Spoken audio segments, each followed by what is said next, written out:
मंदिर में सिर्फ मूर्ति होती है, भगवान नहीं होते हैं, ऐसा लगता है आपको? तो ये सुनिए, अयोध्या में एक संत रहते थे, एक बाबा रहते थे, जो बिहारी जी को बोलते थे तू मेरा छोटा भाई है, अपने आप को बड़ा बताते थे।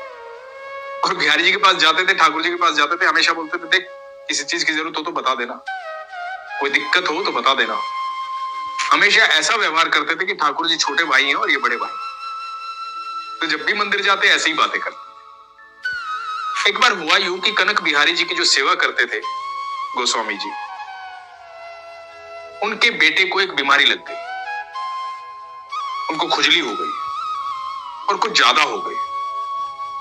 वो बीमारी थोड़ी खतरनाक थी, तो उन्होंने वैद्य को दिखाया। वैद्य ने बताया कि ये 3-4 चीजें मिला के लगाना, तो जो बच्चा है वहां पे जहां जहां खुजली हो रही है वो लगाना, वो ठीक हो जाएगा। अब उन 3-4 चीजों में एक थी नीला थोथा। नीला थोथा जो है एक प्रकार का जहर होता है, वो जहर दिया। और जो मंदिर के जो पुजारी थे वो आए, वो जड़ी बूटियां और वो लेकर के नीला थोथा, उन्होंने वहां ऊपर अलमारी के ऊपर जहां ठाकुर जी की मिश्री रखी होती थी वहां वो नीला थोथा रख दिया। अब शाम हुई, उन दिनों इतनी लाइट वाइट तो होती नहीं थी, शाम को अंधेरा हो जाता था, तो शाम को ठाकुर जी को दूध का भोग लगता था, सुलाने से पहले उनको दूध दिया जाता था। तो पुजारी जी आए, पुजारी जी ने आकर के क्या किया कि वो जहां मिश्री उठानी थी उसकी जगह वो नीला थोथा उठा और दूध में मिला दिया। दूध में मिला दिया, वहां ठाकुर जी का दिया लगा रखा था, वो दूध की तरफ ध्यान भी नहीं दिया, पहले ही हड़बड़ाए हुए थे क्योंकि बच्चा बीमार था, और दूध जाकर के रख दिया बिहारी जी के पास, कनक बिहारी जी के पास। अब जो पुजारी जी हैं वो जाकर के सो गए। अब इधर जो है वो नीले थोथे का दूध, वो जहर का दूध, वो ठाकुर जी के मंदिर में रखा हुआ है, वो ठाकुर जी उसका भोग लगा है। ठाकुर जी ने उसका भोग लगाया और ठाकुर जी को पीड़ा महसूस हुई, क्योंकि वो जहर का दूध था। पीड़ा महसूस हुई तो ठाकुर जी का जो सफेद शरीर है एकदम काला पड़ने लगा। अब ठाकुर जी की जो मूर्ति है धीरे धीरे काली पड़ने लगी, लेकिन पुजारी जी तो जाकर सो गए। अब ठाकुर जी जो है सपने में आए किसके? वो संत बाबा के। कौन संत बाबा? जो ठाकुर जी को रोज आके बोलता था तू छोटा भाई है, कोई दिक्कत हो तो बताना। और आए जाकर के उसको बोले संत बाबा को कि दादा दादा बहुत पीड़ा हो रही है, सुनो दादा बहुत पीड़ा हो रही है, पुजारी ने जहर पिला दिया मुझे। हड़बड़ा कर उठे संत बाबा और फटाफट सबको उठाया, बोले जल्दी चलो, ठंडाई लो, दूध लो, जल्दी चलो। बोले अरे बाबा क्या हो गया आधी रात को? बोला अरे वहां कनक बिहारी जी को जहर पिला दिया पुजारी जी ने, जल्दी चलो मेरा ठाकुर जो है परेशान है। और ये भागे मंदिर की तरफ। मंदिर जाकर के द्वार खटखटाया, पुजारी जी उठे। पुजारी जी बोले इतनी रात को क्यों आए हो बाबा? तो भगवान भी सो गए हैं, हम भी सो गए थे, अब क्या हो गया? बाबा बोले अरे दरवाजा खोलो, सोए नहीं है बिहारी जी, जहर पिला दिया तुमने उसे। अरे मेरा ठाकुर परेशान है, जल्दी से दरवाजा खोलो। अंदर गए, पुजारी जी ने देखा जहर पिला दिया, मैंने जहर पिला दिया। और पुजारी जी ने देखा कि वहां जो मिश्री की जो कटोरी थी वो रखी हुई थी। उनको अपनी गलती का एहसास हुआ, बड़े परेशान हो गए। और ये जो संत हैं सीधा कनक बिहारी जी के पास गए, तो देखा तो उनकी जो तस्वीर है वो एकदम काली पड़ चुकी है। पुजारी जी को अपनी गलती का एहसास हुआ कि ये क्या पाप कर दिया होगा।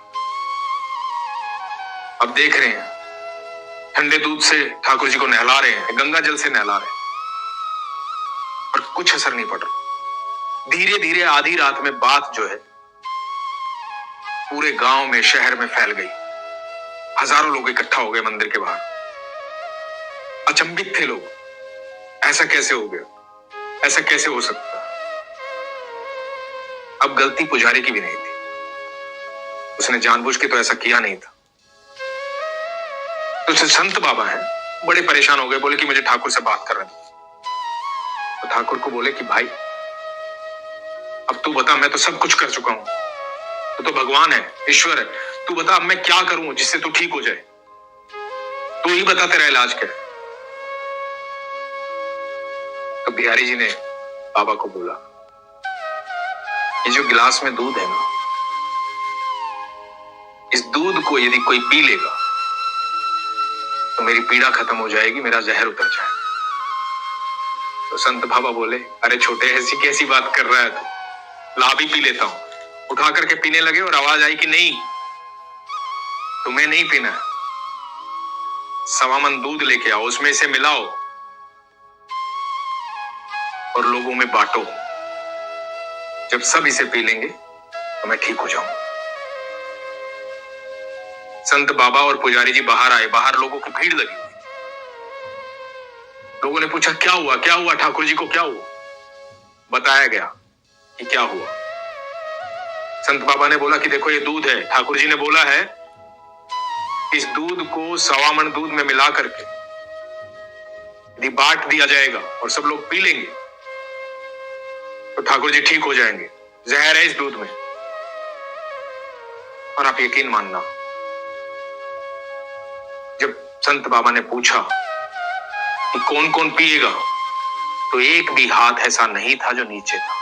सबके हाथ ऊपर खड़े थे, क्योंकि अपने बिहारी के लिए सब अपनी जान देना चाहते थे, सब निछावर होना चाहते थे, क्योंकि ठाकुर से इतना प्रेम करते थे। तो सबने कहा कि मैं पीऊंगा, मैं पीऊंगा, मैं पीऊंगा। और 1.25 मन दूध में वो जहर जो है, जहर वाला दूध मिलाया गया। मिलाकर के 1-1 चम्मच बांटा गया।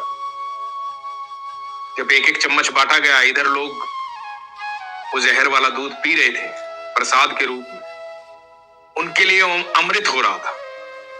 और इधर जो है, जो काली पड़ी तस्वीर थी, मूर्त थी भगवान की, वो दोबारा सफेद हो रही थी। जब सारा दूध खत्म हो गया, लोगों ने जय जयकार की ठाकुर जी की, लोग चले गए। तो जब अंदर आए संत बाबा ठाकुर जी को देखने, मूर्त पूरी सफेद हो गई थी, लेकिन एक काला निशान उनकी हथेली में था। बाबा ने पूछा कि ठाकुर ये क्या है, ये कैसे रह गया? तो ठाकुर जी ने कहा, जिस कढ़ाई में दूध मिलाया था ना, उसमें थोड़ा सा दूध तली में रह गया था, वो किसी ने पिया नहीं। तो ये वो निशान है और इसे मैं रखना चाहता हूं। ये मैं इसलिए रखना चाहता हूं क्योंकि ये मेरे बड़े भाई के प्यार की निशानी है। ठाकुर जी ने बाबा को कहा कि तुम मेरे बड़े भाई हो और आधी रात में आके तुमने मेरी पीड़ा दूर की है। ये अद्भुत जो प्रेम है, कमाल का प्रेम है। दोस्तों, आप कभी कनक बिहारी जी के मंदिर जाना, अयोध्या में, आज भी उनके हाथों में, उनकी हथेलियों में वो काला निशान छिपाने के लिए मेहंदी लगाई जाती है। तो आज के बाद कभी मत सोचना कि वो सिर्फ मूर्त है। मूर्ख होते हैं वो लोग जो ये सोचते हैं कि वो मूर्त है। वो ईश्वर है, साक्षात है। आपकी जो आस्था है, आपका विश्वास है, आपका जो प्रेम है, उस मूर्त में उस भगवान को स्थापित करता है। हर मंदिर में, आपके घर के मंदिर में भी, हर मंदिर में भगवान स्वयं उपस्थित होते हैं। इसलिए जब भी आप बात करें ठाकुर से, बड़े दिल से बात करें, वो आपकी हर बात सुनता है। अपना ख्याल रखिए, खुश रहिए। हरे कृष्ण।